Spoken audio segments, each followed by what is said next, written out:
And you're welcome back. Let's get started with our second hour, and this time is a big story. The Tinubu administration is once again turning to borrowing, this time on a massive scale, as it seeks the approval of the National Assembly to secure foreign loans totaling $21.5 billion and 2.2 billion euros, an equivalent of about 45 trillion naira. According to documents submitted to the National Assembly, the loans are expected to fund critical infrastructure projects. Now, you might be asking, what are these projects? Well, that's what we seek to find, and also development priorities across sectors. Now, this request forms part of the 2022-2024 borrowing plan and follows a string of borrowings already undertaken by past administrations, raising fresh concerns about Nigeria's rising debt profile. As at Quarter 1, that's Q1 of 2024, Nigeria's total public debt stood at over 97 trillion naira, a figure that continues to grow despite government assurances of sustainable debt management. The presidency insists the loan is crucial for unlocking economic transformation, but economists and civil society groups are asking, at what cost? So joining us now is Ayotunde Abiodun, analyst at SBM Intelligence, and also on video is Professor Kenny Faye, development economist and public policy analyst, to help us unpack the implications of this ambitious borrowing proposal. So, if you do not mind, first off, let me start with Professor Ken. Professor Ken, good morning. Thank you very much for giving us your Sunday morning. Professor Ken, I'd like to know from your perspective what you think about this cap in hand. Once again, Nigeria going for another borrowing spree, noting how much we have as backlog. How does this affect the future of Nigeria financially and the economy? Well, one thing I would say is that there's something that we cannot take away from this administration. That is, they have achieved the higher order of macroeconomic stability, financial system stability, some measure of price stability. And many organizations like World Bank and IMF and the Fitch ratings and all of those seem to have confirmed that they are moving in the right direction. And that also means that our credit worthiness is being enhanced. And you saw how they paid off the 3.4 billion IMF loan. And so they are now talking about expanding their capacity to borrow more. But there's so many issues around what we are borrowing money for. And secondly, the second issue is, yes, we seem to be doing well, or we have our hands on the macroeconomic area. But how about the micro? How about the citizen welfare? How about the business competitiveness? To what extent can we link both? So these are the big challenges. But when you come to the borrowing itself, what we know very little about there are many things we don't know about this borrowing. Quite unlike, there's a law, fiscal law, that governs public finance management and also loans and all that stuff. It's called Fiscal Responsibility Act 2007, which has been suggested for amendment and has been going on through the two houses. The issue that I have with this is that not much is known about what we are borrowing this money for, although the general statement is that it is for infrastructure or healthcare, nationwide development program, skill acquisition and entrepreneurship and all of that. But the law requires a lot more transparency and it requires a lot more detail. The law requires more compliance with loan eligibility, because on loan eligibility, the law says only capital expenditure and human resource development. The law does not allow you to borrow money to pay salaries or for any other thing like the current expenditure. It doesn't allow you to do that. But there's a sweetener in the borrowing. You could even see a grant of 65 million that can go to pay for any other thing, right? And government earns money generated. You can use your money that you earn to service anybody, do anything you want to do. But that law does not specifically allow you to do that. Mm-hmm. Although there's some kind of amendment that was attempted just before the end of the last administration. Now, but also note that you've only mentioned 3 of the loans. There are actually more loans. $21.5 billion. There's 2.19 billion euro. There's 15 billion yen. And there's a seem to have lost Professor Ken there with his connectivity. We're trying to have him back, but back here in the studio. The crux of this conversation. I mean, the crux of this conversation is literally about, when we talk about transparency in and of itself, and that's really what it is, transparency framework. And so let me come here into the studio to talk to Ayotunde about infrastructural development. He's raised that there is more to this loan. This administration has touted, sustainable debt management. They've been able to do this. I think that was one of their scores in their scorecard series. I think for last year, as we were rounding up last year, said they cleared pretty much almost all of the debt. Transparency 1 and 2. Is this critical at this time? All right, thank you so much for your question. Professor Ken has set the foundation for this transparency conversation. So we have legislative framework in place. So there's the Fiscal Responsibility Act of 2007, and also we have the Debt Management Office guidelines for external borrowing. And this document contains key provisions that agencies of the government should adhere to when we want to go and borrow. So first, and more importantly, is that you must specify the project that you want to commit these loans to. And it's clearly stated that you must utilize these loans for infrastructure development and human development projects. So first, we've not seen that there's no transparency as to the specific project these loans will be utilized for. Specifically, there's a provision in the Fiscal Responsibility Act, specifically Section 48. There's an obligation that before the federal government goes on to borrow or seek the approval of the National Assembly, you must disclose this information to Nigerians. So Nigerians, before you seek the approval of the National Assembly, must have all the full facts. You must have disclosed full fact of what you want to utilize. Do you think the president? Do you think they've done their part in disclosing this to Nigerians currently? Are we in the open as to what these monies had been used for previously? I would say no. As things stands, the almost $24 billion that we want to get this time around, we don't know the specifics of what project these loans are going to be committed. All we have is a pattern whereby we just hear in the media that the government has, the president has forwarded a letter to the National Assembly seeking approval for loans, and then what those loans will go for remains undisclosed. So this is a major transparency. So we're identifying that that's lacking. However, there is this other part of the borrowing system, and I'll use any average person as an example. Judith, when you go to borrow money from a bank or any institution, they would actually take a look at your credit score, see whether you are, good at returning these monies, and then they'd say, in fact, sometimes they'd even beckon on you, come and take more loan, because they see that you have a healthy income and that you're able to pay back. In the case of a country borrowing, in this case Nigeria borrowing, and it seems that we're getting where to borrow from. We have these foreign, I don't want to use the word investors, but interests that would give these monies. Does that show that Nigeria in itself is healthy when it comes to its income, its economy, at least from the perspective of these foreign institutions that want to borrow to Nigeria? All right, so I'll say first by borrowing is not necessarily bad. The biggest of economics that we have in the world today are the biggest borrowers. But what boils down is how you utilize these borrowed funds, what you utilize them to do. So narrowing down this conversation to the Nigerian context, if you look at our data sets, we really are not healthy in terms of borrowing. So first, our debt to GDP ratio is over 50%, and the internationally accepted standard is that it must not pass the range of 30%. So that shows that in terms of being healthy, we're not so healthy. Then when we also factor debt to revenue ratio, reports say we're between 90% to 130%. So what we just basically have is a narrative whereby any money that comes into the government right now, we're using them to service interest payment or principal payment, depending on how we structure that loans.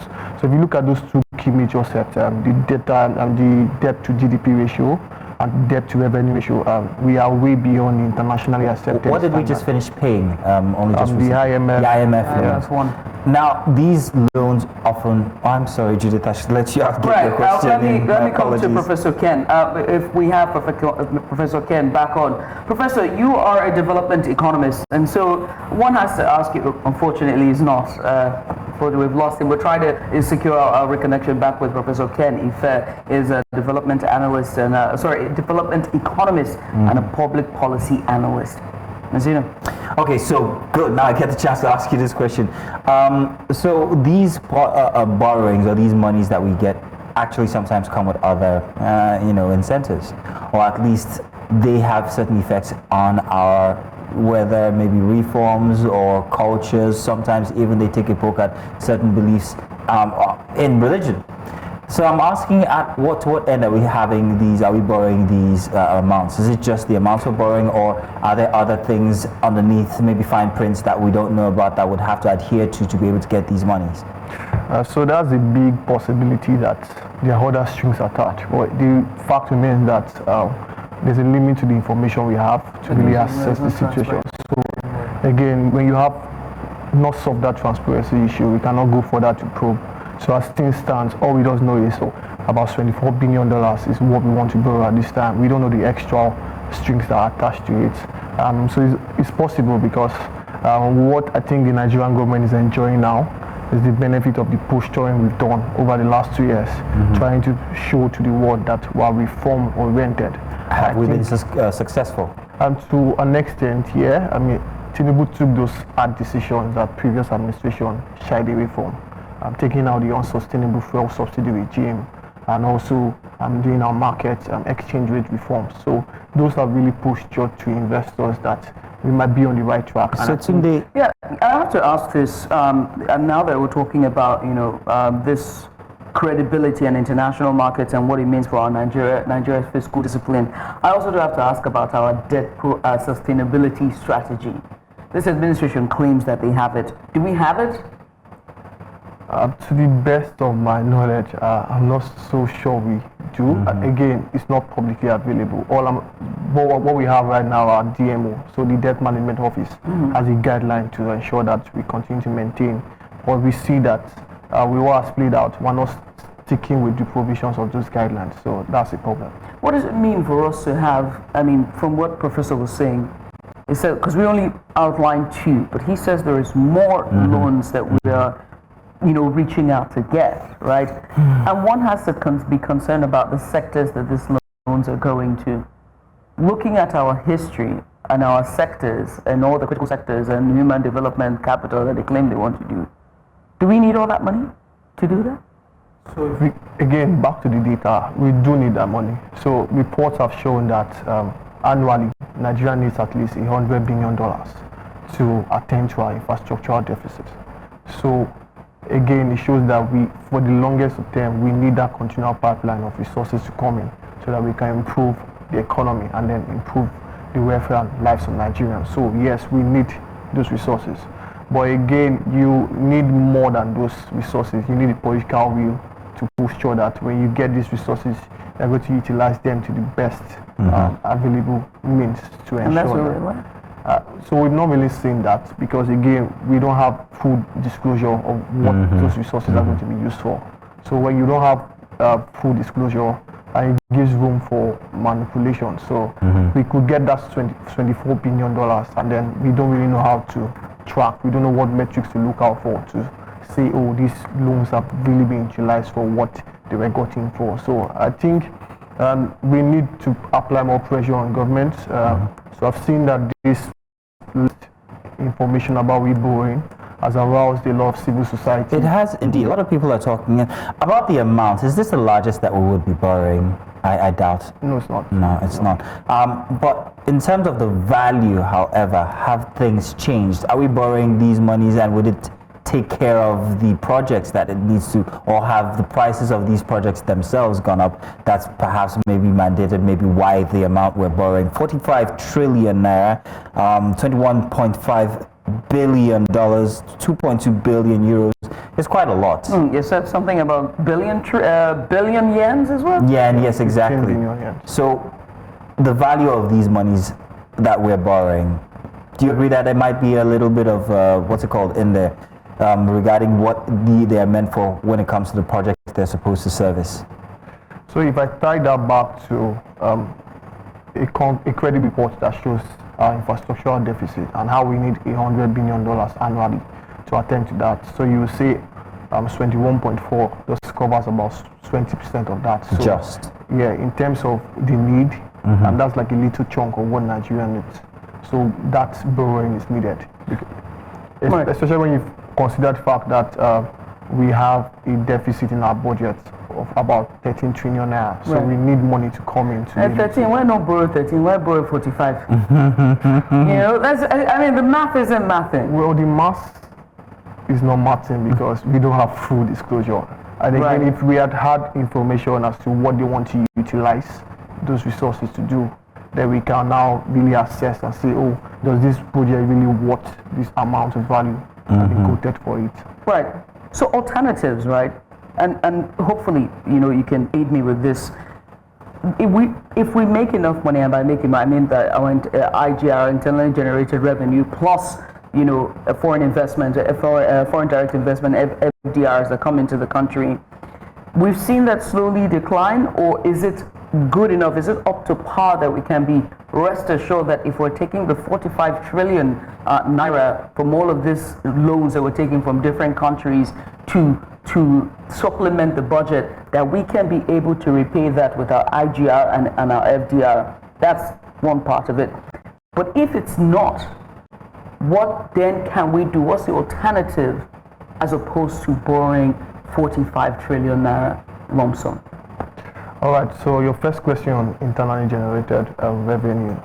So one would have expected that the current tax reforms would have gotten more attention than it currently had, because the intention was for those reforms to increase how much we generate internally. But somehow we've not seen a full display of political will for those tax reforms to come through.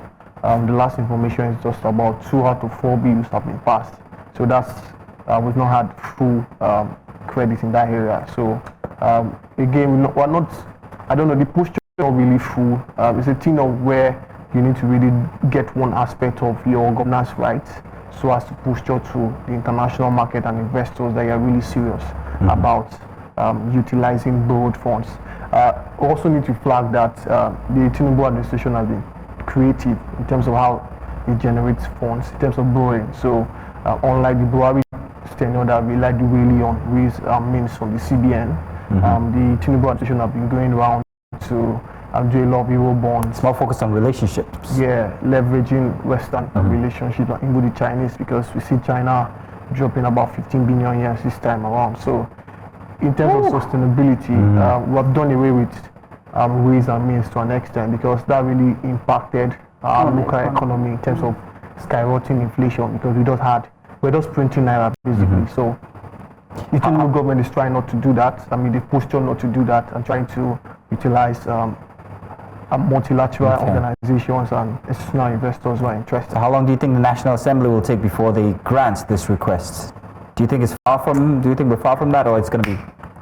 So the National Assembly gave their respective committees 2 weeks to get the reports and get back to the House before they make a decision. But I think if we have increased pressure from the civil society organization, because I've seen some of these guys call for a public hearing on these loans, and that could cause a delay. And I think it's important for us to have that public hearing. It's a legislative requirement in the Fiscal Responsibility Act. Nigerians need to have full disclosure of what these resources will be used for. I fear that the transparency framework will be out through the door, even though the law stipulates that there must be transparency in these loans and how they are being implemented. What a shame. Ayotunde, it's lovely having you join us as always, and just giving us a bit of insight. Ayotunde here is an analyst, senior analyst with SBM Intelligence. A bit of insight following as the presidency seeks the National Assembly's approval for a 45 trillion naira loan. Let's go on a short break, shall we, while we ruminate over the 45 trillion loan. Hopefully we'll be reminiscing about it eventually.